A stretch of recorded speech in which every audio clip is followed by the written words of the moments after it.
Action Film Autopsy. Hello, everyone. DJ Anubis here with my good friend and co-host here, Kung Fu Santa, as I fill in for the Samurai Guy for Action Film Autopsy. And go again, like last time, just kind of give an idea to the people watching who are not familiar with you what this segment is all about. Well, basically, I have been an expert on pretty much all genre film since I started as a writer back in 1974. But I also have been very adaptable. While many of my fellow writers were saying, you have to concentrate on one genre. You'll never get anywhere if you do all this different stuff. But I've always been an and guy, not an or guy. And so I see something I love, like kung fu movies, and I'm gonna do that. And then I see exploitation movies, I'm gonna do that.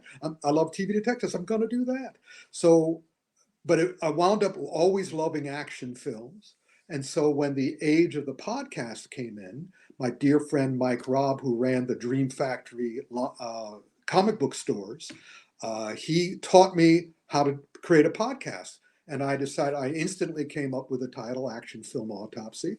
I did 100 of those until I turned 70. And then I was unable to put two words together. At that point, I would be doing the podcast and I would be going, and so there's that movie with that secret agent guy, that 00 something. What's his name? And I would listen to the podcast back and I go, I can't do this anymore. I'm terrible. I hate it.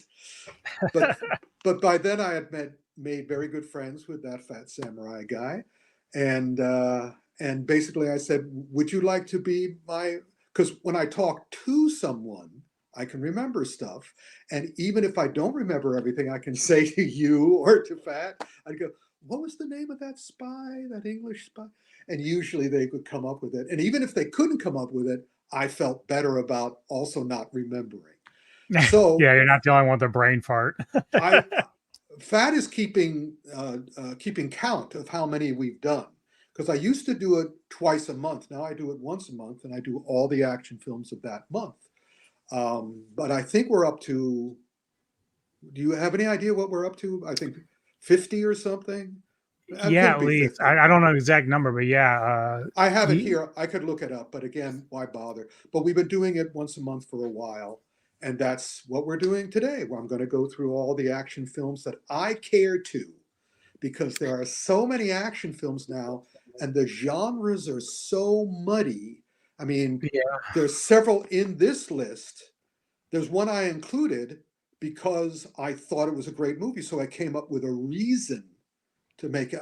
As you'll hear later, you can guess which movie I'm talking about. I said it's not an actual physical action film, but it is very much an emotional action film. So go ahead, guess what that is.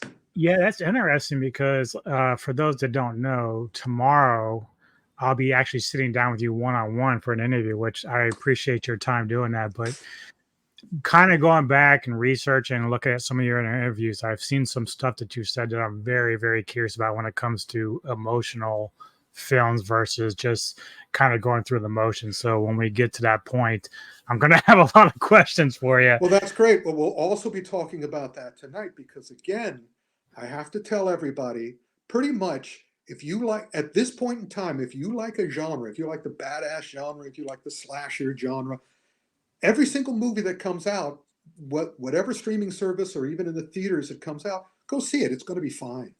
Mm-hmm. Because what's happening now is that the industry is struggling to survive, especially the television industry. So more and more smart people are coming and doing these lovely little twists.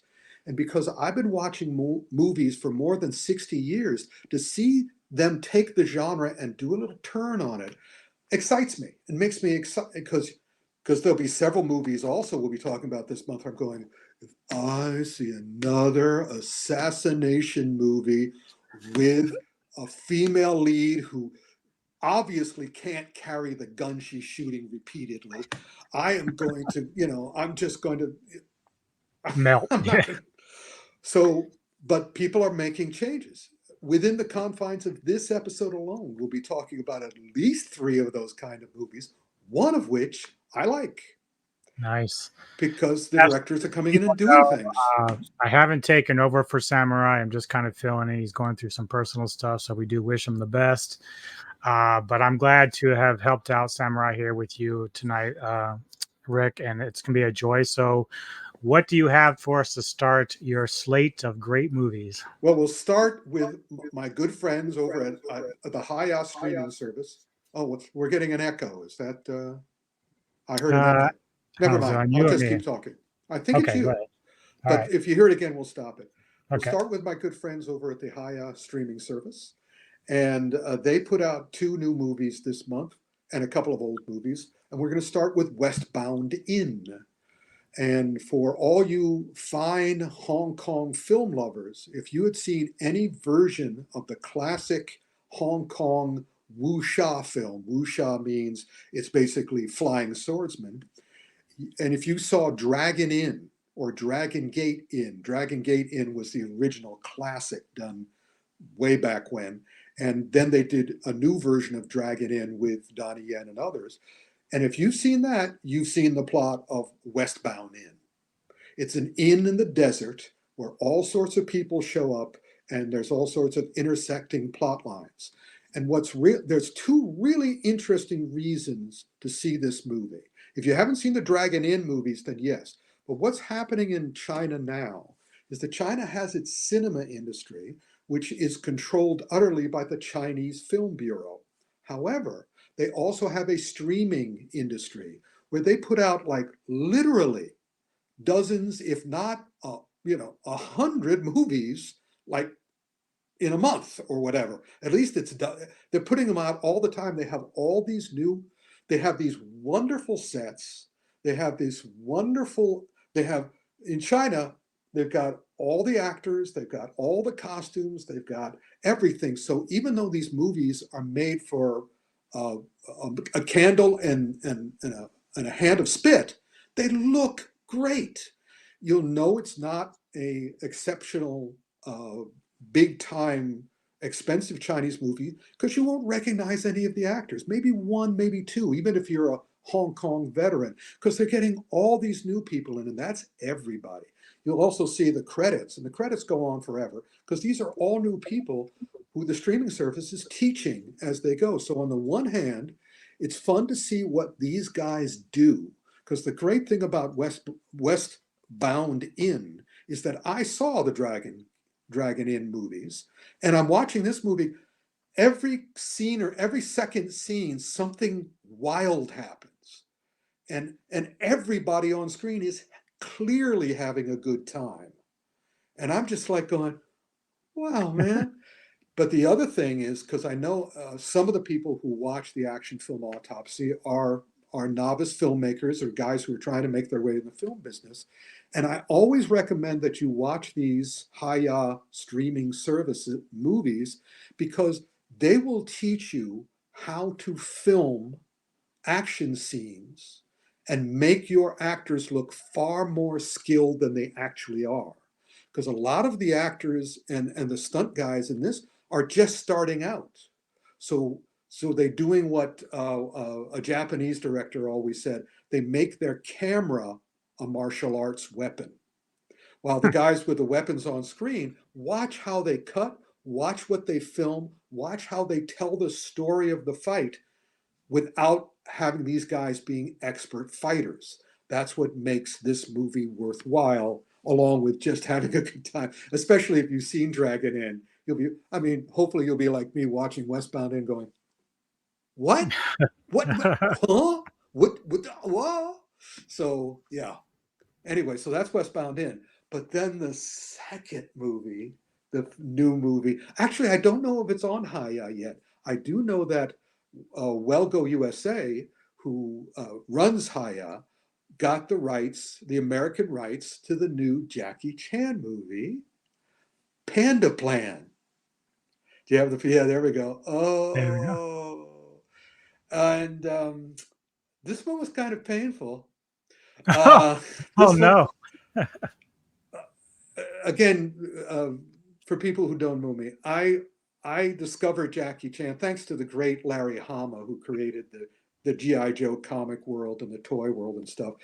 He worked with me at Atlas Comics, where I was the assistant editor, and he worked on a comic called Wolf the Barbarian. And we became friends. And then when Atlas died, and he went back to Marvel, he was at Marvel, and I was visiting him. I would always go over to the Marvel offices and visit because I wrote the Incredible Hulk novel for Marvel, et cetera, et cetera. And he's the one who introduced me not only to sushi, not only to tofu, but to samurai and kung fu films. And he brought me on one day to go see Drunken Master, which was playing down in New York's Chinatown, which is Jackie Chan's second really huge hit, his major, groundbreaking. And I just couldn't believe how amazing it was, because up until then, there wasn't anything like it in American cinema, not even Bruce Lee. And I went to my publisher, because I already published I had a book published by a major publisher on science fiction films and fantasy films and TV detectives. So I went to them and said, I want to do a book on these movies. And they said, go for it. And thankfully, the guys who were distributing Shaw Brothers Kung Fu movies on television, the Black Belt Theater or Kung Fu Drive-In, they had their offices directly across the street from Grand Central Station.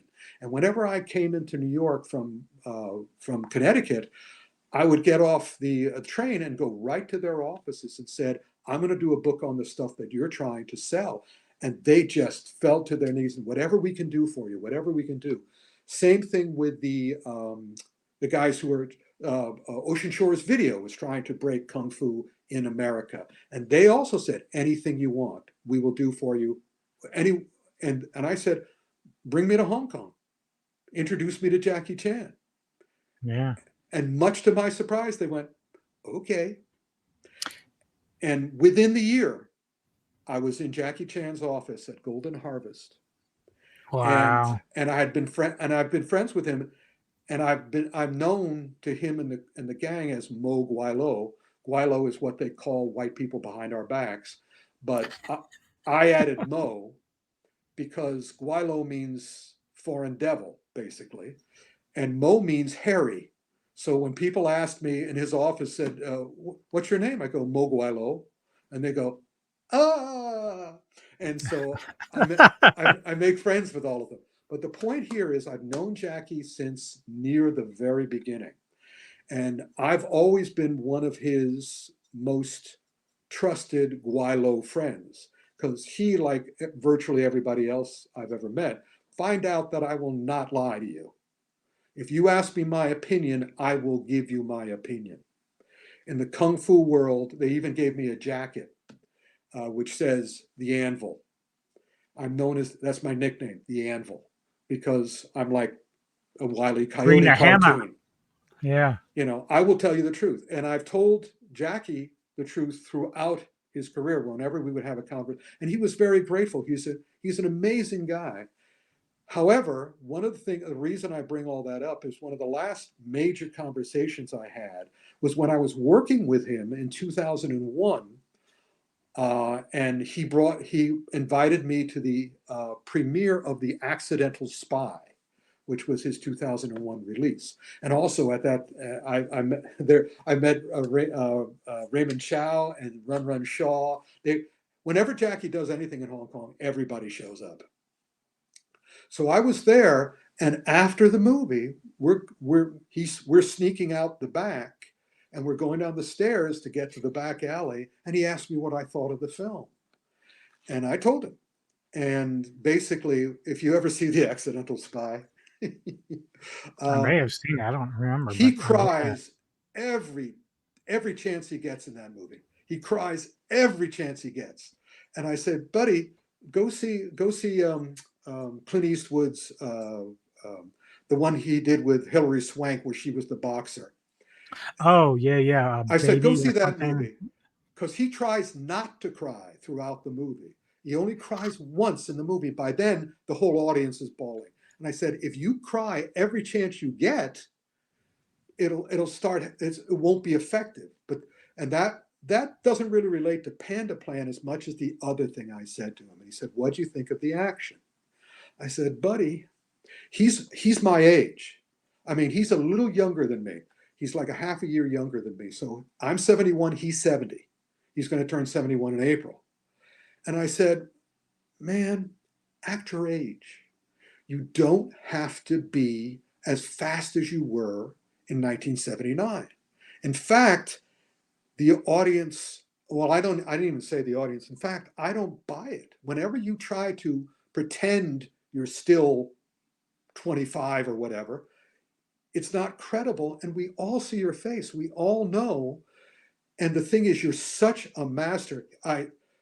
People have occasionally, not often, occasionally have asked me, does Jackie Chan really know Kung Fu? And I'm going, oh my gosh, he does, because Kung Fu means human achievement. It's not martial arts. And Jackie has been taught. Jackie is the only guy who actually listened to Bruce Lee. Bruce Lee always said, learn everything you can from everyone you can and everything you can, then make it your own. And everybody else just copies Bruce as he is in the movies, makes the noise, makes the fist. Jackie saw it and actually did it. That's why he uses everything in a room. He's learning from everything, not just everyone. And he has learned from Bruce. He was in 2 movies with Bruce. He learned from Sammo. He learned from Yuen Woo-ping. Everyone. Yeah, go ahead. I'm just wondering, like, because one thing about Jack I always knew early on was like he brought a lot of comedic humor into his stuff as well. Is that part of it as well for why you took off from? No, that was the and make it your own part. Yeah.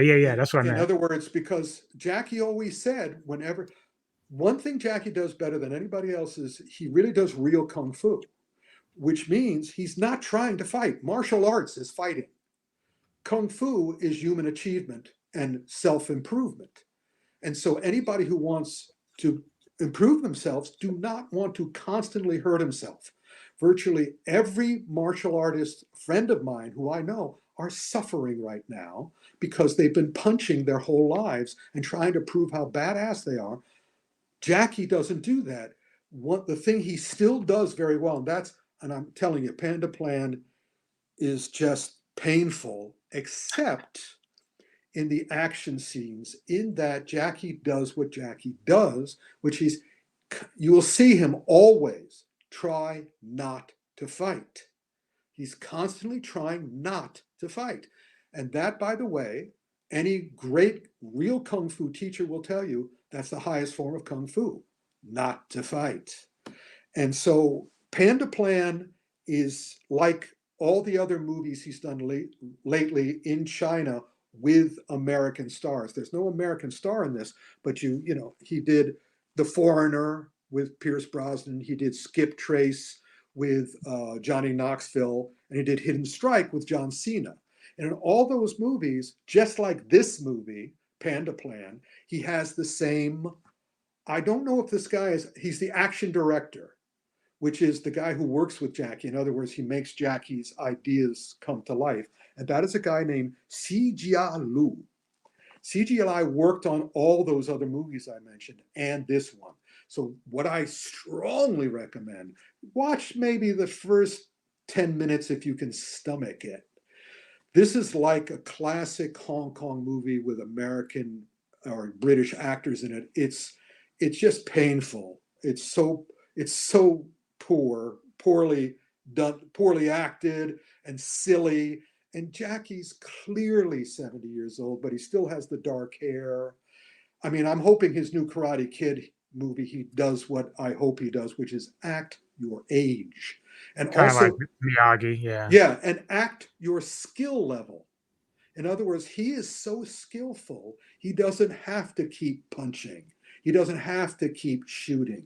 He can actually use his real Kung Fu that he knows better than anyone else. So just fast forward to the fights. And again, watch how he does what he does. And that's worthwhile. I have to go back and watch it again without watching the rest of the movie, because the rest of the movie is just like, oh, Jackie, my buddy.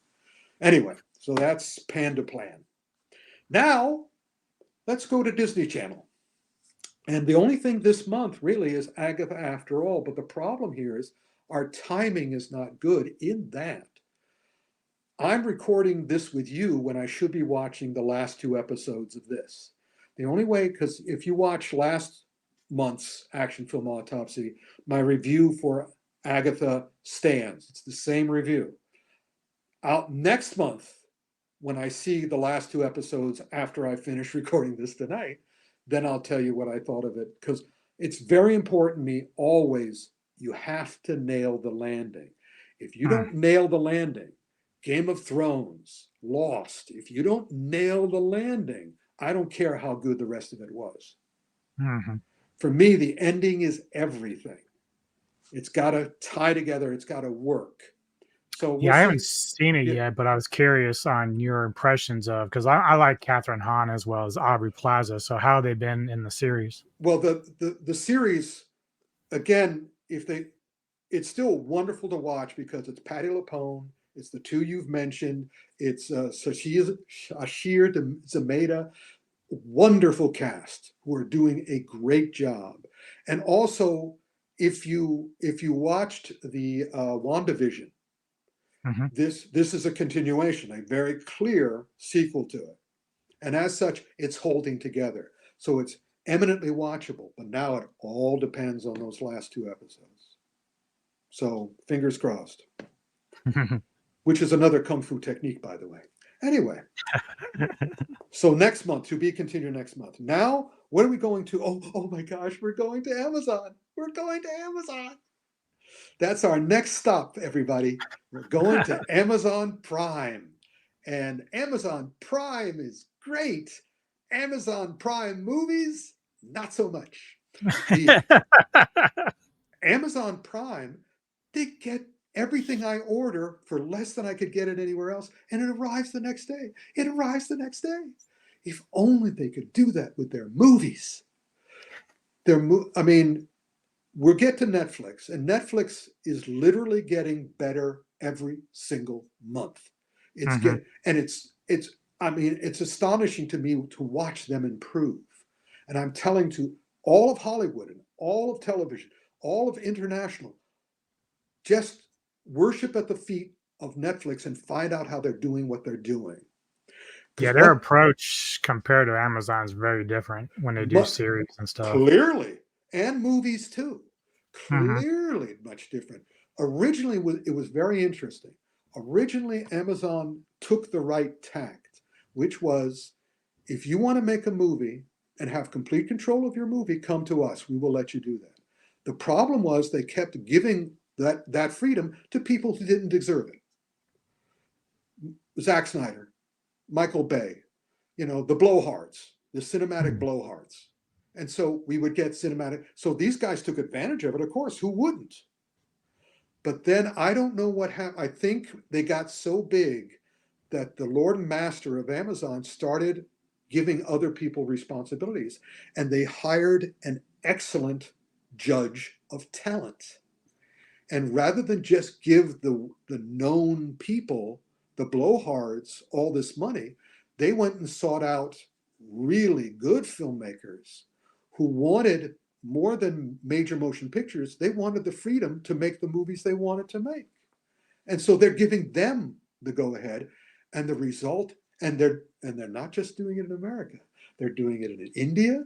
They're doing it in France. They're doing it in Japan. They're doing it in Korea. They're doing it everywhere. And we're not even there yet. Now we're back to Amazon. All Amazon apparently is doing is copying Netflix. Netflix does a miniseries. Amazon looks to do a ripoff of it. Somebody does, what was Game of Thrones? Netflix is doing Game of Thrones or HBO or whatever. And so Amazon does Lord of the Rings. Yeah. And does it poorly. And now Hulu did Shogun. So I love that. Did you like that one? It's astonishing. It's great. Yeah, it's the best. amazing. It's the best Japanese adaptation. It's not done by all Japanese, but it's done by Asians who have great respect. And so now Amazon is doing Like a Dragon, Yakuza, which is based on a video game. In fact, the original Japanese title of this show was Beyond the Game, which is a much better title. But of course, Amazon's going to call it Like a Dragon. Hey, got news for you. For the most part, dragons are Chinese. For the most part. Or English. Right. Not even Japanese. But the thing that I suggest for people, if you like the video game, the Yakuza video game, then yeah, take a look at it. You'll be able to make judgment on this much better than I will, because I don't know the game. But I do know a bad movie when I see one. And the best way to see this is to see it in the way they show it without you fiddling with the captions or the subtitles, which is they have a dubbed version. And the dubbed version is so bad, but hilariously so. Almost to the point where I think they did it, the bad dubbing, on purpose. Because it harkens back to the days when they were putting the Shaw Brothers movies on the syndicated shows, and they would get those dubbers, and they became characters in their own rights. They were so funny sounding, and so Like Dragon is worth seeing just to have a laugh, and the occasional oh, too bad. It's like Mystery Science Theater before Mystery Science Theater. Yeah, but yeah, a lot of money, good photography, really pretty actors, but man, again, it reminded me of the live action Mulan. It was obvious that the producers had no idea what this culture is about. But now, speaking of people who have no idea what the culture is about, or in this case, what their genre is about, let's go on to the two other movies that Amazon Prime have released this month. What should we start with? Should we start with Canary Black, or should we start with Citadel Diana? Let's start with Citadel Diana. All right. Now, hold up that poster. First of all, what happened was this is really an extraordinary example of Amazon having to eat shit. Because basically they spent millions upon millions to create an integrated spy world, a spy universe, a spy cinematic universe called Citadel. And they got the Russo brothers, the creators of Avengers Endgame, to come up with it. And it came out and it was awful. From a writing standpoint, it made, and again, they love James Bond. See, I did know the name of that spy. They love James Bond, but they had no idea. They thought they'd be so clever. Everything in the original, I don't recommend the original Citadel to anybody, especially not me. I'm sorry I saw it, because it is such an example of misunderstanding and foolishness. But they spent so much money on it that they felt impelled to release this somewhat sequel. Because originally the whole idea is that they were going to go because they created this spy organization called Citadel, which had headquarters in every country in the world. And they were going to do a mini-series about all the other Citadels. But the original Citadel was so bad that they canceled it all, but all they had left was Diana. So they felt, they shouldn't waste it, I suppose. But bring the poster back up. Okay. Let me show you, there's only one difference between this and the original Citadel, and that's her haircut. That's her haircut. In the whole thing, you see that she has the bang on this side, but this side it's cut off short. You can see so that's not actually her waving the hair. It's just shorter on they that had one this side. picture, so you didn't see that, but that's the single most important thing. That's the only difference, her effing haircut. The rest of the movie is as unimportant and unintelligible as the original Citadel. So there you go. And also the action. I'll get into the action of this and also the next one, but when I do the next one. Now, we will take you to the offices of Amazon Prime movies.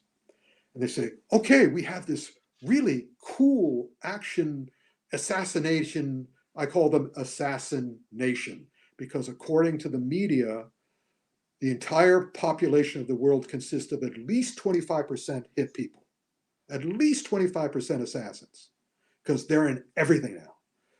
And it's ridiculous and tiring and stupid, but be that as it may. So here we are in the offices of Amazon Prime. All right, we have a new one with Kate Beckinsale, and we'll call it Black Canary. We shouldn't call it that because it's too close to that Marvel movie. And you know, Marvel is very litigious. That's why I was wondering at first is like if that was supposed to be the character, but of Well, course they call it Canary Black. obviously, but instead of doing Black Canary, so what happens? So they say that to the Amazon person. The Amazon person does the classic Hollywood thing, which is they lean back like they just ate the canary, and they shake knowingly, and they go, "We'll call it Canary Black." They can't sue us for Canary Black, but so effing obvious. Also directed by Pierre Morel, who did Taken, which was awesome. And Kate Beckinsale is a wonderful, you know, she did all those vampire things and shit. She's lovely. They film it entirely on location in Croatia, and Croatia is lovely. And the cinematography is lovely. The opening sequence, if you watch the opening sequence and you are okay with the opening sequence, which is a big assassination thing, she has to get this device, and she's in Japan with all these yakuzas. And if you enjoy that opening, Godspeed. I had to watch the rest of it but the problem with, first of all, it is a effing knockoff of Black Widow without doubt or question. But it's a cheaper one, you know, with someone else. And the action is the same problem that I have with most of the female-driven hit people movies, which is they don't change the hit person's approach because they're a woman. They might as well be a man. And matter of fact, they better be a man because they're doing things that women can't do the way men. And I'm not sexist. It's just a fact, a biological fact. They don't have the body mass or the muscle mass to pick up the big whopping great guns that they use and use them the way they do. Yeah. And so again, I understand that most movies, even with men doing the same thing. I mean, you try to fire anything Van Damme or Schwarzenegger or Stallone fires in their movies, you couldn't do what they do either, even with all their muscles. Yeah, I doubt I could pick up a Gatling gun. Yeah, and just fire it like it's feather light. But, yeah.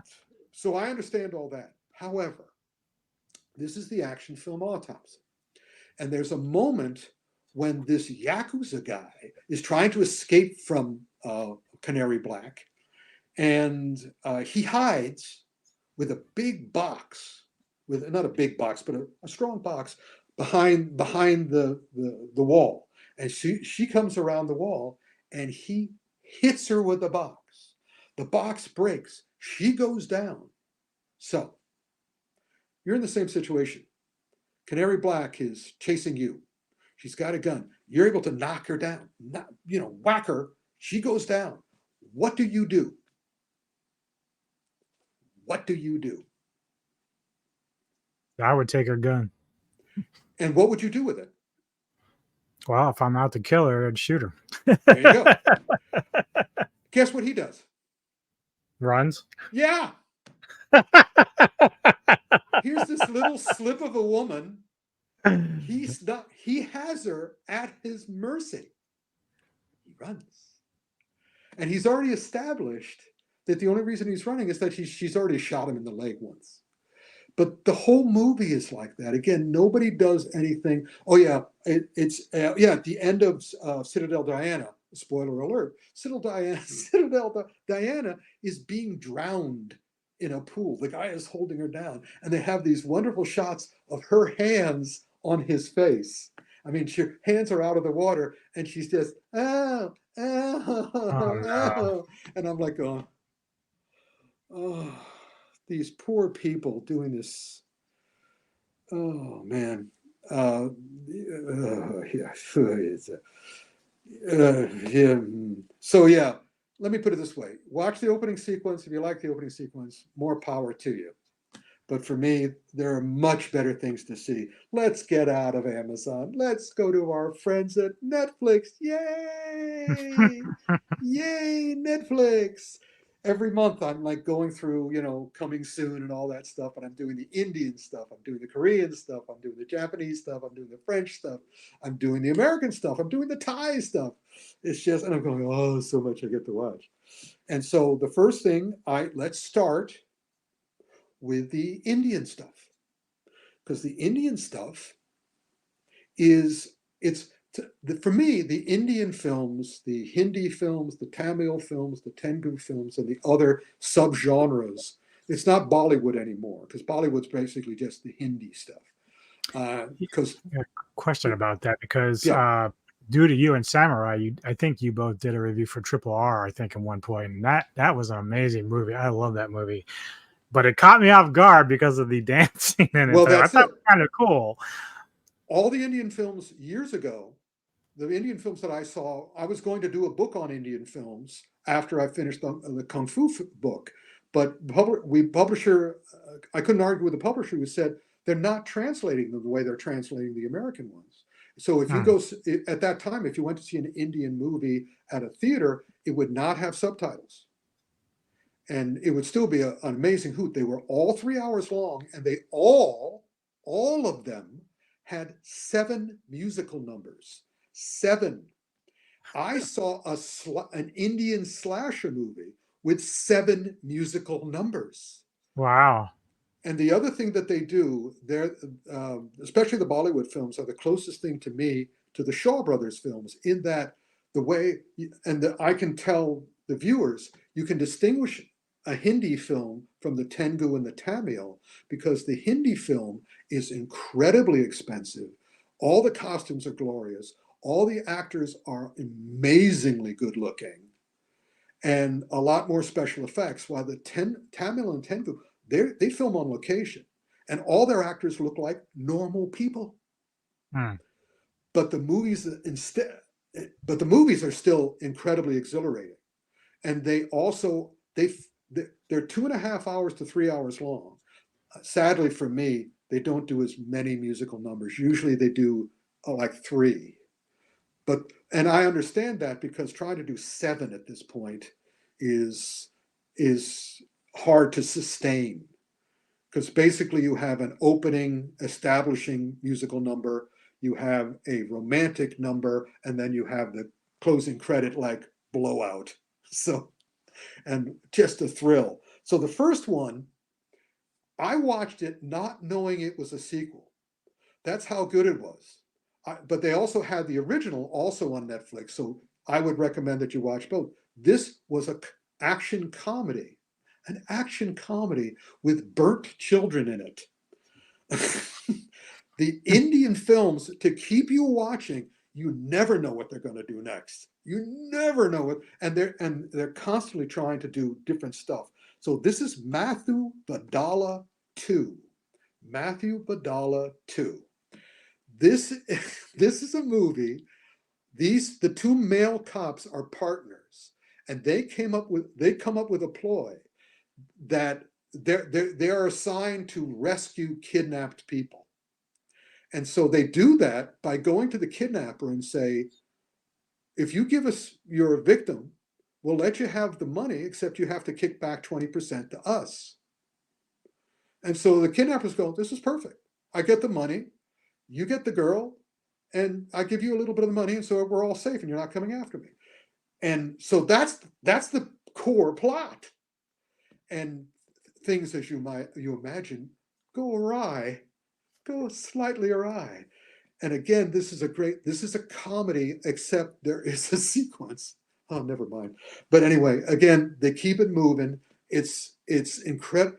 It's not only fun, but it's especially for Indian audiences are used to this. I'm not, even though I've seen a bunch of them, I'm still not used to it. I still sort of like go, this is so. Yeah. Yeah, it caught me off guard. Like I did not expect it, but it doesn't even hurt the movie though. That's what's crazy. No, it does no. See, when they do it well, and that's the other thing. If an Indian movie is like a restaurant in New York, if it lasts longer than a year, it's got to be good, because no restaurant in New York can survive if it's not good, because people won't go to it because they have so many choices on the same Right. block. It's the same thing with Indian films. If it's not good, it will fail. And Netflix is not going to put a failed Indian film on their channel. They're going to do the good ones. So, or at least, and they're all different. That's why Netflix got RRR, which is still the king at this point. But this is a Tengu film, which is GOAT, greatest of all time. That actor, again, he doesn't look like a superstar. By the way, the guys in the other movie don't look like superstars either. But this movie is a staggering hoot. Kalpathy S. Agoram, the opening sequence is a big action sequence on a train like Under Siege 2, but with a real sense of humor about it. And then the opening credits says Kalpathy S. Agoram presents his new musical. And I went, oh boy. And they do an amazing number. And this actor, Vijay, he's the biggest Tengu star. And so this movie is complete, and it's 3 hours and 1 minute long. And every single scene is kind of like, oh my gosh, I can't believe they did that. I can't believe they did that. By the end of this movie, spoiler alert, the greatest of all time plays both the hero and the villain. And the final fight is he's fighting himself. And you can't tell. It's clearly, I mean, just so, it's, yeah. I don't know. It's funny with the poster. He kind of reminds me, his demeanor and everything looks like Carl Urban in some ways.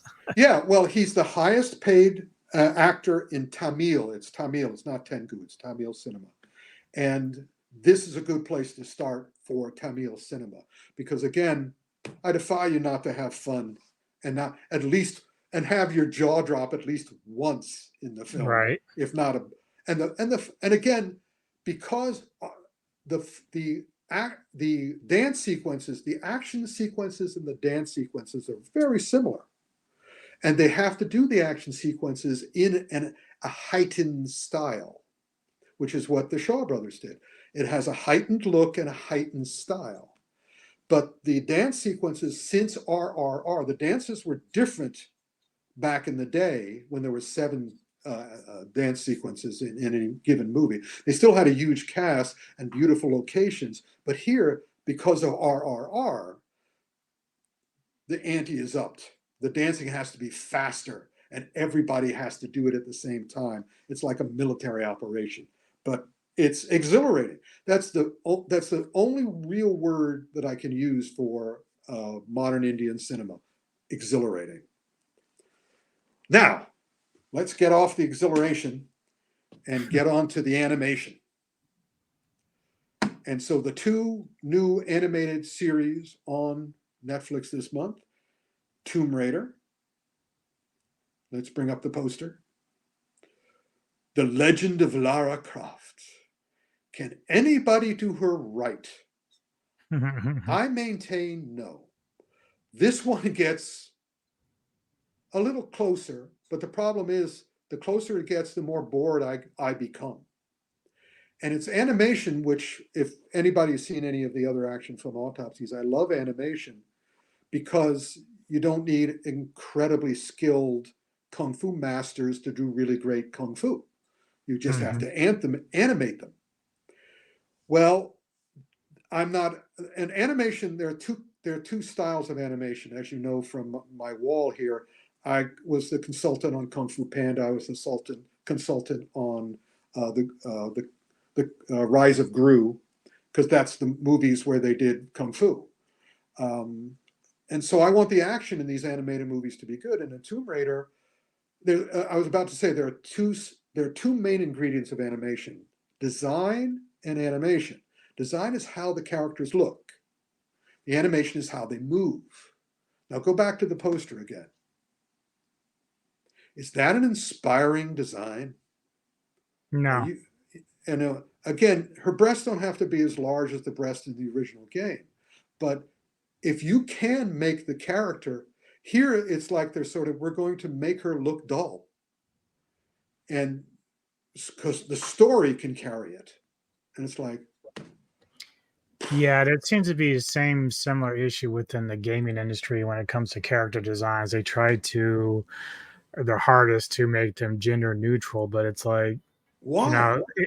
well, that's what I want to do. It's like it's fine to be inclusive and all that stuff, but at the same time, this is an established character, so there's no shame in actually making her a woman. Like, I just don't understand it. The other thing is, well, I think it's fear. Of course, because again, all of these guys are struggling to survive in the streaming arena and the screening, and so I understand that they're trying not to break any eggs. But I'm sort of like going, the only way you're going to succeed is to break the eggs.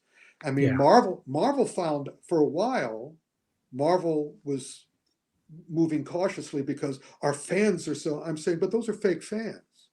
At this point, because of the way the world is, with the 8 billion people in the world all instantly connected to each other, I'll never forget going to the wilds of China into this little village that looked like it didn't have running water.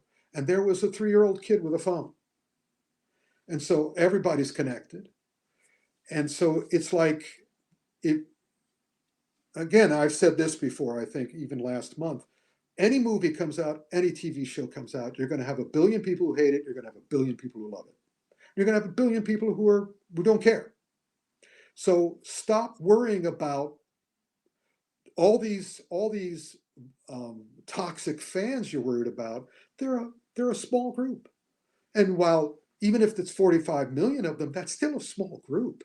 We have 300 million in this country. Well, We I'm have glad you see it, yeah, because we that's the have. same thing I've been saying for a while. I know, and so, but again, they're paranoid, and also they're controlled by producers who just like to solve their ego. But Yeah. anyway, so now we move on to another the other animated one, which is Gundam. I love I love that subtitle. Do you think that they just put a bunch of words in a hat and everybody took out a word and whatever they came up with, that's Requiem for Vengeance?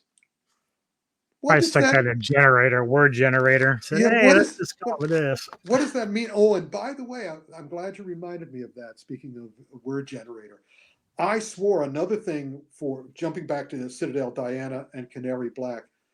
If it wasn't written by Chat GPT, I'd be amazed. The dialogue and the plot is so generic and is so derivative that it's like, yeah, this. I'm pretty sure that Hollywood, if we're going to save money on writers, let Chat GPT, because it views like that. But in any case, Gundam is better than Tomb Raider, but not by much. And I have to admit that not a huge follower of Gundam. So all you Gundam fans, you go and see it, and you tell me next month what you thought.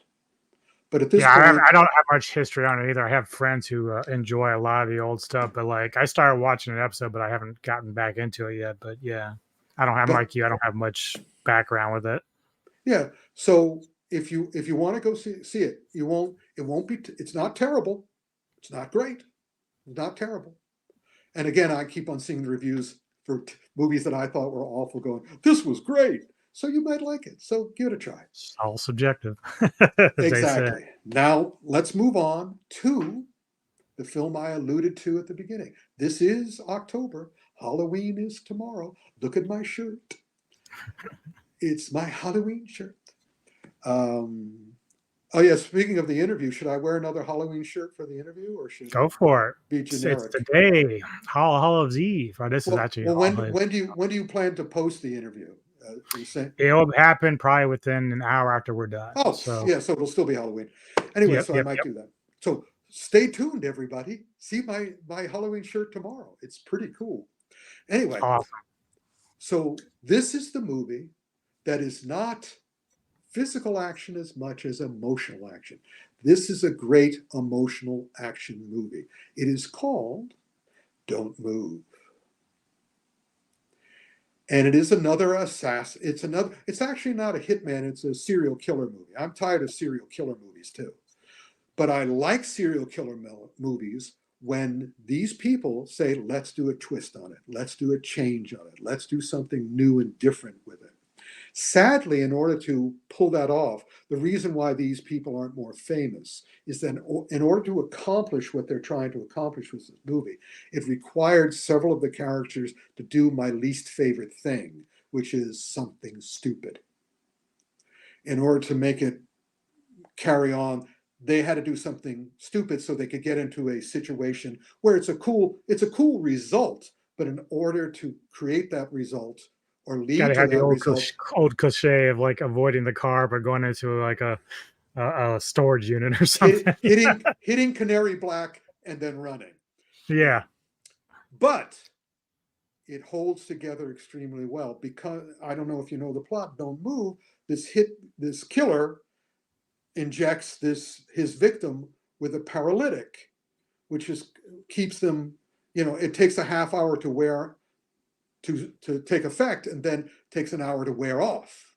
So she has to try to survive within this confines, and spoiler alert, she does. And she does in a way that makes me do this. Very good. Very good. And also they do the other thing that I really like, which is, to quote the great Bruce Lee, emotional content. It has a meaning. The reason why she becomes a victim and the reason why she stops being a victim involved in her character. And it pays off extremely well. So I forgave the stupid things because, again, they nailed the landing. They nailed the landing. Character growth arc, Emotional content, a growth. And also, yeah, well, again, it's the action film Autopsy. She finds value in herself. She starts the movie thinking not well of herself, and she ends the movie knowing that, basically, the movie I worked on, which we might talk about tomorrow, I'm blanking on the movie I did. Just Before Dawn? Just Before Dawn, yeah. That was way back when, and I did it in that movie, which is I switched the roles of the handsome hero and the damsel in distress, made the damsel the hero and the male the damsel. Yep. And I do that in my novels as well. And I wish more people would do that because it's super cool. Anyway, now, speaking of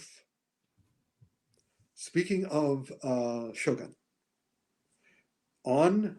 there's a Korean movie on Netflix this month called Uprising, which is written and co-produced by Park Chan-wook, one of the great Korean filmmakers. And this is a historical one. Now, I just saw the poster and I just did this, yee! And the reason I did yee is that what's wonderful about Korean historical movies is they're mostly based on when Japan Japan invaded and took over Korea, occupied Korea. So that pitted Koreans versus Japanese. And meanwhile, there was also stuff with Americans and Chinese coming in. So oftentimes, the best thing from an action standpoint for me is watching all the swords, because I know all the swords. I can distinguish a Japanese sword from a Chinese sword from a Korean sword. And also I can see the difference between before the Koreans got there and after the Koreans left. As I keep telling people, Taekwondo is not the Korean martial art. That is the intrinsically flawed sport that the Japanese forced upon the Korean people while going around and killing all the Taekwon people in Korea, because Taekwon was effective and Taekwondo is easy. The reason it's so successful is it's extremely easy to learn. and you can get your 6th-degree black belt in 2 weeks. So in any case, so Uprising was a delight. A lot of really good action, a lot of really good drama, a lot of beautiful photography, beautiful costuming, great acting, but a lot of action. And the more you know about the action, the better the action is. That's true of Kung Fu, too. Watching a Chang-Chi movie versus a La Leung movie is watching two completely different worlds, and especially with La Leung, because he knew Kung Fu. The more you know about Kung Fu, the more amazing the fight scene is. And that will also be true of the new movie, which I'll review as soon as it's available to me, which is 100 Yards, the new Zhu Huafeng movie, the guy who did The Final Master, which is coming out from Well-Go next month. And again, the more you know about Kung Fu, the more astonishing those fight scenes are. But if you don't know about Kung Fu, you go, oh, that looked like magic. And I'm always going, well, that's what real Kung Fu actually looks like. Well, he just put his hand out and the guy fell down. Anyway, I don't know if I ever told you that story. I'm with these Tai Chi champions in a bar, and these bullies are beating up on this guy at the bar, and probably the best Tai Chi champion gets up to go get the beers. I don't get the beer, but he's getting beers for the rest of the table. And he goes to the bar, he picks up the beers, all 4 of the beers, and from my eyes, he's dodging the guys who are beating up the other guy. But by the time he gets through them, they're all on the ground. Meanwhile, his hands are filled with beers. And I just sort of went, and once he got to the table, I'm going, I love you. You're amazing. Show me how you did that. So be that as it may, that's Kung Fu. Anyway, so Uprising is really good. I can strongly recommend it. But now I have to feel bad and sad because we're moving on to the Thai martial arts, because these are not Kung Fu. This is Thai martial arts. How do you know Thai is martial arts? Everybody's constantly trying to hurt themselves and each other. Constantly. And as finally, the only guys who do it, yeah, they're the worst, because what is the Thai national martial art? I was going to say Krav Maga, but that's Israeli. So what's the Thai one? The Thai one is, again, I'm blanking. I should know this, but anyway, it's what Tony Jaa does. Oh, Mate?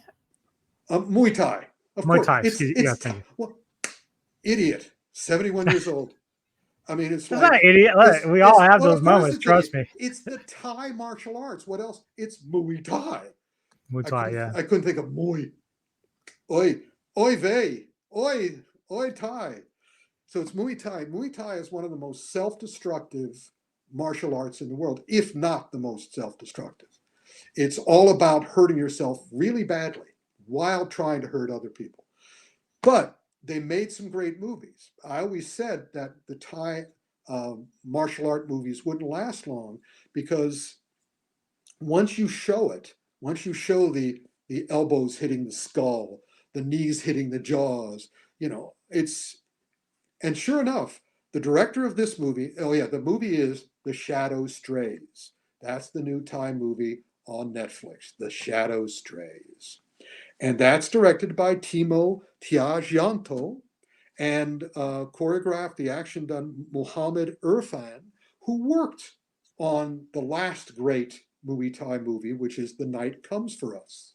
Oh, it's a great film. It's an amazing film, but I said, even after seeing it the 3rd time, they'll never follow this. How can they possibly follow this? Because that movie just every fight kept upping the ante. How do you beat that? So here with The Shadow Strays, again, female assassin character. Already I've checked out. Because there's no way to make, unlike Tony Jaa, unlike the character, especially the characters in The Night Come For Us, they were all, in quotes, normal people who were fighting to stay alive. Here's the sect, the super sect of female assassins, the same old. So there's no way for me to get emotionally involved or even intellectually involved. And the other thing, I kept watching it, And even though I didn't want to keep watching it, I kept watching it, hoping. But then I realized the big difference between The Shadow Strays and The Night Comes for Us and the Raid 1 and 2, which again, amazing. Mm-hmm. The huge difference is that the action in those other movies I mentioned are exhilarating. The action in The Shadow Strays is enervating. Do you know what enervating means? No. Well, exhilarating means it makes me Exciting. happy. Yeah. Enervating is the opposite. It makes me sad. Here we have again it's fairly clear, even though they have the choreographer and the director, that the performers are not as averse, and also it's predominantly guns. And it's like, oh, and I'm getting sadder. And also the other thing about most of these movies, especially, certainly Citadel Diana, and I'm trying to remember, and probably Tomb Raider as well, is that all the female characters are miserable. Let me do an impersonation of their acting through the movies. Dead faces, just sadness pouring out of their pores. Everything is, life sucks, and I wish I could. Then I kill people. Life still, everything's awful.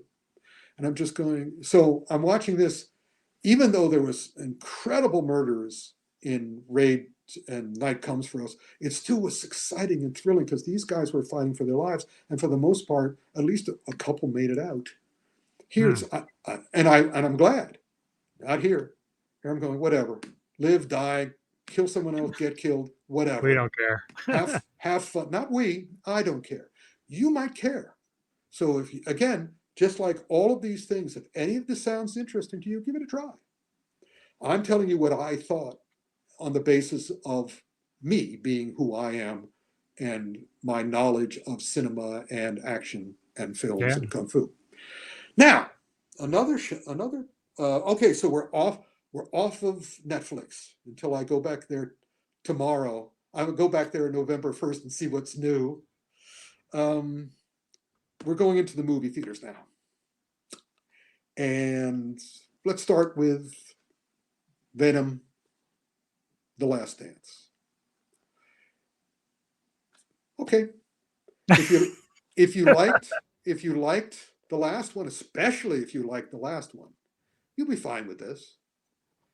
I mean, here's my review of this movie.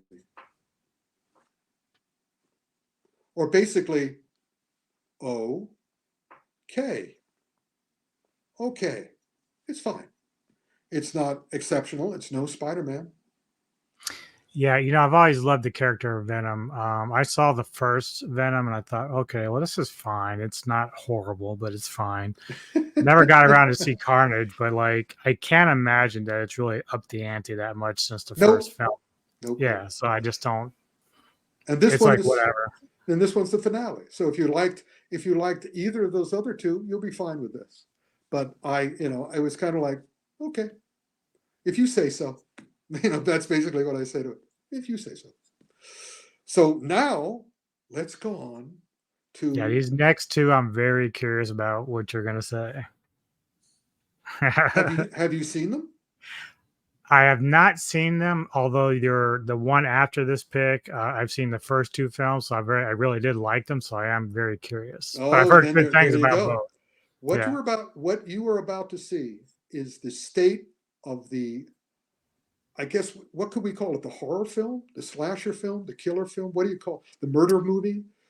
One thing I do know is that for one of the films we talked about with a guy from Aaron Penn from Cult of Cinema, and we talked about how this particular character is starting to become like his own icon, like the Freddy Kruegers or the Jasons. Very much. He's clearly the new Freddy. So let's get to it.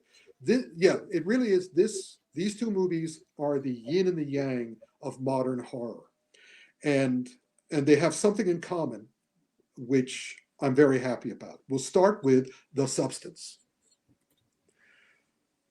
Whoa. The substance, again, I don't like slasher movies for slasher movies' sakes. I don't like murder movies. This is a body horror movie, which is different than other things. It's still extremely gross. I mean, it's very violent and very gross, but there's more to it. It has, again, since it's body horror, it has the things that bodies have, which I appreciate, which is a brain, a heart, and a spine. It has very, and oftentimes you see all of them on screen, inside and out. Is this like a modern day Rabid? No, it's Not beyond quite. that. It's Beyond it. Okay. Oh yeah, it's one of the best movies of the year as far as I'm concerned. I also wanted to mention Anora. Anora is also, it's not a horror movie. It's a comedy, it's an action movie, it's a drama, it's a tragedy, but it has one really nice fight in it. And I would recommend it for the fight because it's the female lead, Anora, instigates the fight and fights, and it's one of the most realistic fights I've seen in modern cinema. She actually fights. It's not, Nice. She doesn't fight like a man, she fights like her character. And by the way, don't mess with Anora. But, but the substance, what is it? It's like David Cronenberg's body horror movies. But the concept of it is it's also a comment on itself, and it's a comment on the way horror movies are happening. And you can clearly see over the last couple of months and continuing on that the girl is very rarely the victim now. She's usually fighting at, just like Don't Move. She's fighting to succeed. The substance, though, takes both sides of a woman literally. Do you guys know the plot? Do you want to know the plot? Should I even tell you the plot? Sure. I have some idea, but I don't know too detailed about it. Demi Moore is an aging star, and she finds what Jackie Chan is finding out, that she can't hide, and women especially can't hide, because Hollywood is all about, women have to look good. Yep. And so she finds a drug, and it's funny, even when I was starting writing, one of my favorite stories that I wrote in high school, because I would write stories rather than reports, and the teachers would let me get away with it because I was growing up in the 70s.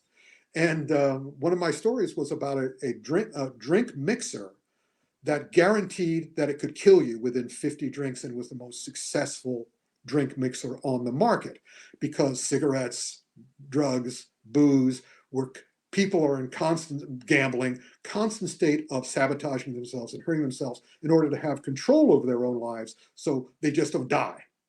I'm going to add to my death, so you can't have control of me. I'm going to kill myself by behaving poorly.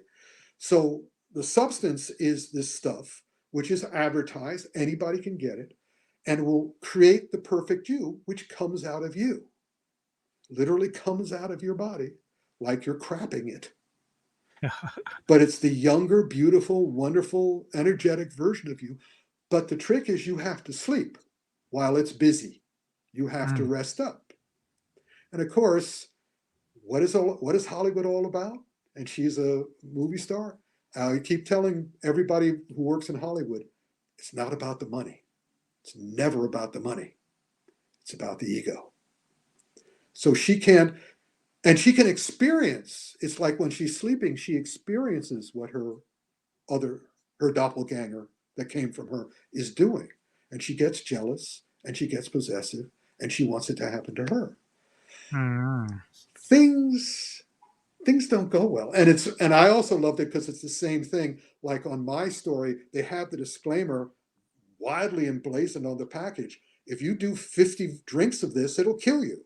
And so on the substance, it tells you what will happen if you fuck up. Does it anyway. It's a great movie, and very impressive. Especially if you like gore. If you like gore, you'll get your body's worth. Now, speaking of that, if you like gore, if you only like gore and you don't want the brain and the heart and the spine, Terrifier 3.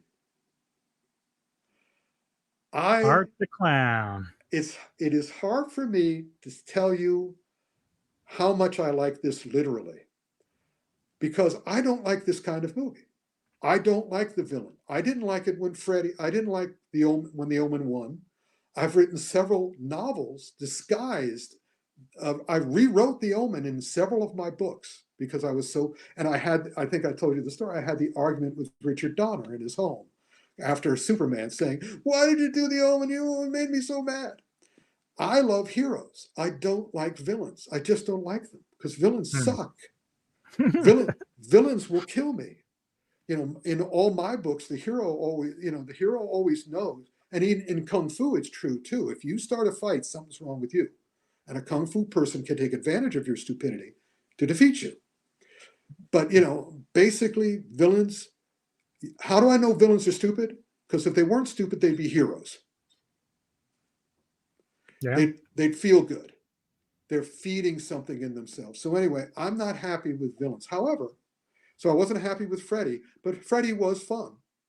And Freddy and also there's almost, and the other thing that I really admire and appreciate about the Terrifier series is that they get better rather than worse as they go on. There's absolutely no question. There's no question in my mind, number one, that 3 is better than 2.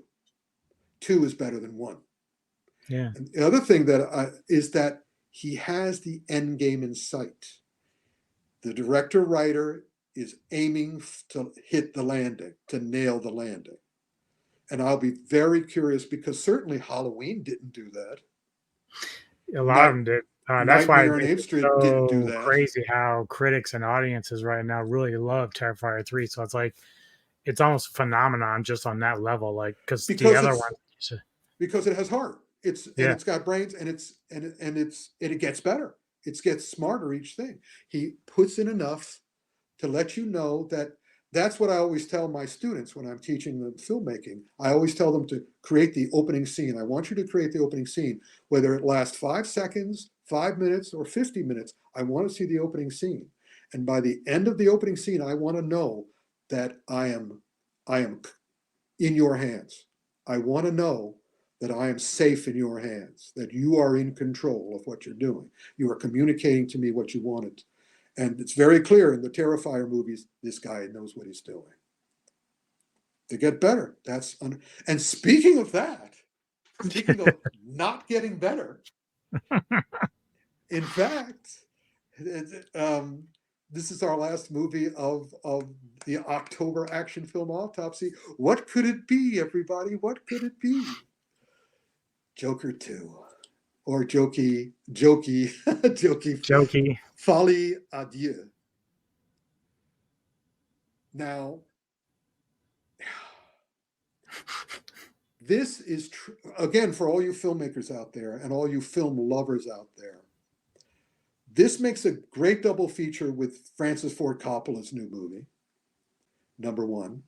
And number two, it makes a better double feature with Hangover 3. Hangover 3 was made by the same director as the Joker movies, these Joker movies, which was Todd Phillips. Go watch Hangover 3. Hangover 3 seems to exist to make everyone who loved, it's like Alien 3. I always said Alien 3 was the Alien movie for people who hate Alien movies. Hangover 3 is the Hangover movie for people who hate Hangover movies. Mm-hmm. Joker 2 is for people who hate the Joker. Both Hangover 3 and Joker 2 seem purposely designed to alienate every possible fan of the other movies. Yep. And as such, it is magnificent. It's amazing. Wow. He decided that if you guys don't destroy this, I mean, you paid me. That's another reason that I wish my friend, I invited F.J. DeSanto, who worked on some of the Batman movies and produced The Spirit and does a lot of the Transformers. He knows behind the scenes stuff. I'm guessing this. But on the basis of what I saw on that movie screen, this is the only conclusion I could come to. Todd Phillips sort of said, the reason that this movie is so ridiculously expensive is that Todd Phillips goes, you hounded me to do a second Joker movie? Well, I'm going to make you pay for that. And what are they? I mean, the media is just gloating over the fact that it lost how much? 200 million, 100 million, whatever. And Todd Phillips is like, yep. Yeah, I think Quentin Tarantino said something to the same effect. Like he liked it, and he said this is exactly what the director was doing. He was just like, you want me to waste your money? Here we go. Here we go. I can do that. I'm happy to do that. I'm good. I mean, that's the great thing about when you've done movies, when you've done The Hangover 1 and 2, and when you've done the original Joker and the other things that Todd Phillips has done, he's got enough money to last him and his family for the rest of eternity. So it's kind of like, so now, DFWM, don't fuck with me. And so he got them where they live, because again, it's all about ego. So he's sort of like going, keep your distance, everybody. But as such, for film lovers and for filmmakers, worth seeing to see how you can do that. I mean, I love musicals.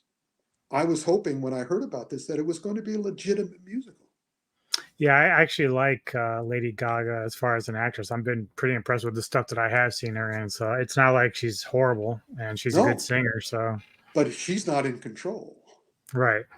Watch what he does with the musical parts of it too, and it's like, man, you don't want anybody to be happy, do you? Except for the people like Quentin Tarantino and others who just sort of go, wow. Utter chaos. This should not, no, that's the point. It's not utter chaos. It is surgical strikes. Oh my God. Precise and beautiful. Set you up, knock you down. Set you up, knock you down. It's like, okay, I can tolerate the first bad, I mean, they keep repeating songs throughout. They don't do new songs. They keep repeating the old ones. I forgot what they're called. Again, I'm blanking on that word. In reprise. Okay. They keep reprising the songs, and they do them worse worse each time. Like, it's okay, how can we make this awful this time? Why don't you spit out just amazing. It's an amazing movie. Not for a good reason, but I'm happy for him. I'm going to be very curious what he does next, if anything. Yeah. Well, I wanted to circle back to a couple of things if I could. Yeah, please do. Mainly just because you talked about like the female assassins and how a lot of the modern movies are kind of just being redundant and are not really making the actress's character like realistic when it comes to how they're handling themselves. Right. Yeah. So how, like, when you start thinking about this, so I'm sure you've seen like Bridget Fonda's Point of No Return. Would you consider that a little bit more realistic there? No. Emotionally attached? No, still not that much there with that one. I'm as an old man now, I am much less forgiving, and I would love someone to do, or for me to be involved even in a short film where everything in the film is real. That means car accidents, fights, guns. I mean, when I was writing the Dirty Harry novels, I made it a point to go and shoot every weapon I was using in the books. And that's one of the reasons I love the John Woo stuff and the Chow Yun-fat stuff, and even the original two diehards, in that those actors, I believe they've shot guns, because when they pulled the trigger, you could see it on their faces. You could see the combination of power and fear that shooting a gun creates. It had weight. And I'm waiting for a movie where someone shoots an automatic, the shell comes out of the automatic, because they always do, and hits the person next to them. If you've ever been hit by a shell, they're very hot. Yeah. There's no Yeah. way not to react to it. If you've ever been into a car accident, and sad to say I was in a car accident, it was not my fault. You see the stuff, in Fast and the Furious, and it's like, and I feel as an old man again, and this is the old man speaking, get off my lawn, that the violence that's happening in the world is buoyed by this, because everybody thinks that shooting a gun is no problem. Shooting somebody's no problem, has no emotional effect, has no mental effect. Right. It's whatever. It's your way of getting power. It's your way of being powerful. So I wish people would start moving, because the other thing I love about that is that if you start being smarter, because the smarter you get, the happier you become. And when you have a character who knows what they're doing, the one thing that I can guarantee you is that the heroes are more financially successful than the villains. I can guarantee that. You check it. Look at what Terrifier makes in the long run. And then I'm trying to think of a great heroic movie, one that I really loved or whatever. You see how much money they make. They always make more, because the audience for a hero is far greater than it is for a villain. Like Gladiator, yeah. Yeah, I mean, certainly with Terrifier, you're guaranteed. If you keep the budget below a certain amount, you are guaranteed a profit. But you're not going to make the kind of profit that Indiana Jones and James Bond and Harry Potter Correct. and all the rest of these guys are going to make. So, but you can do it. You can, if you keep watching these streaming movies and see how they put the action scenes together, you create a character who is realistic, but super realistic in terms of how they react to this stuff, because they're smart, and what they avoid and what they don't avoid and all the rest of it. You will make a hit. You will make a movie that is a hit, because people will just grab it. Unless the problem with filmmaking, unfortunately, is that you're dealing with 75% of the people you're dealing with are backstabbers. So unfortunately, they might sabotage you. So that's one of the reasons I'm not a filmmaker. I could have stayed in Hollywood after working on The Twilight Zone, Columbo, Murder, She Wrote, and other ones. But I said, no, I'm never going to be happy if I stay here. Well, let me put it this way. The odds of me being happy, very small. The odds of me being happy by going and doing what I have done, very large. And also, I've learned also from Hollywood is that if you're hugely successful, if you make a gigantically successful book, movie, or anything, that does not make you happy. Look at Robin Williams. Look at everybody. I love what the guy who runs Saturday Night Live always says to the new hires. If you're not happy now, this won't make you happy. Yeah. And my goal was happiness, period. But anyway, I'm sort of like giving you a preview of the interview of tomorrow's interview. We're going to be out of the wild for that one. Because this is so the other thing I wanted to ask you about, because we talked about Shogun and Like a Dragon, did you ever get a chance to check out Tokyo Vice on Max? Oh, yes. What'd you think of that? That was a great example. I compare Tokyo Vice with Steven Spielberg's West Side Story, because both of them could have been great had it not been for the leading actor. And I believe both leading actors were the same, interestingly enough. I have to go and check. Wow. Yeah, I didn't know. I'm on the basis of those two performances, I'm not happy with him as a leading actor. I mean, I know a man who knew the guy who the Tokyo Vice was based on. It was a real person. Yeah. And this actor is, for me, one-dimensional. Yes, I would agree with that. He's glass. I mean, I love Ken Watanabe though. Like, he's so awesome. Oh, he's astonishing. And whenever the two of them were on screen, I'd always be like, why is this guy ruining the great Ken? Yeah, yeah. So yeah, I had an issue with those. So what do you got coming up for yourself in the next month or so? The next month, I'm going to everybody in the New York area. I'm going to be at the Urban Action, I think the 12th Urban Action Showcase at the Regal Cinemas on 42nd Street, And I will be specifically doing a little talk before and maybe after, maybe not, the 20th, I think it's the 20th anniversary screening of Kung Fu Hustle, because I was friends with Stephen Chow before he made it, and also after he made it, and also I interview him on the Blu-ray and the DVD of Kung Fu Hustle, both in America and in China. So you can see me interviewing him. So I'm going to be telling a story of how that movie was made before the movie is shown. But Nice. also the Urban Action Showcase is awesome. It's November 9th from like 10 in the morning till 10 at night or later.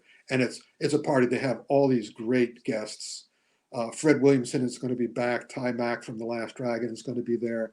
And it's super worthwhile. It's a lot of fun and great people. Nice. As for me, of course, like I said before, tomorrow I'll be sitting down with this guy again tomorrow to interview him. We're gonna have a nice. Oh yeah, this is a dream come true for me. So we're gonna have a lot to talk about. Later tonight, I will be hooking up with Mr. Tony the Dead. We are going to be reviewing Dragon Slayer 1981 for our Ghouls of Midnight segment, and then tomorrow evening. We'll be doing a live stream reviewing Lake Mungo with a panel of guests. So that's what I got immediately coming up. But I do need to remind people, of course, of this. You want a piece of me? You want a piece of me? You want a piece of me? Oh, you want a piece of me? You want a piece of me? You want a piece of me? You got it! Get a piece of Rick.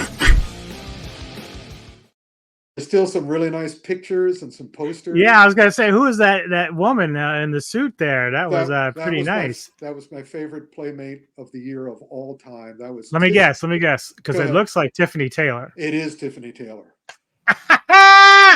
And I was overjoyed to meet her, and she signed it. And not only did she sign it to me, but I was working at Medieval Times in New Jersey as the king during that period. And she signed it to all the knights too. If you go back, if you can bring, I don't know if you can bring that picture up without playing the whole thing, but I think that's one of the ones where she signed to me and all the knights. Nice, because I read or I saw something where you have like the honor of knighting somebody or something. Well, when you're just because you were the king, I guess. Sometimes you get to knight your family, you get to knight everybody. I got to knight the amazing Kreskin. That's awesome. And also, I got to give a tour backstage to, I'm blanking on her name now, one of the greatest actresses of all, and her husband, who played the Vision in WandaVision. Who played the Vision in WandaVision?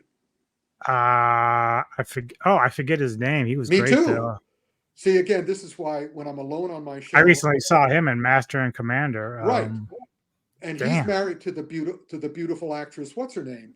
Who's but anyway, if you look them up, I got to give them a tour backstage with and their children at Medieval Times. That was the other fun thing. That's awesome. Medieval Times was an amazingly wonderful, fun job. Yeah, I've been there a couple of times over here in Maryland. It's been a blast. You get to have fun, just chilling. All right, well, sir, thank you for joining me for another segment of Action Film Autopsy. A pleasure as always. Thank you. Hopefully, Samurai will come back soon, and if not, I'll try to do it again with you if he's going to let me. And if he comes back, come and guest. Yeah, I love that because I love talking film. Let me tell you. Anyway, for the rest of you, please hit like and subscribe to the channel. We appreciate it here at Metal Tavern. And then I will see you all again tomorrow with this gentleman over here. For the rest of you, have a great night, and we'll see you next time on the Metal Tavern Radio Podcast. And as he picks his nose. There we go.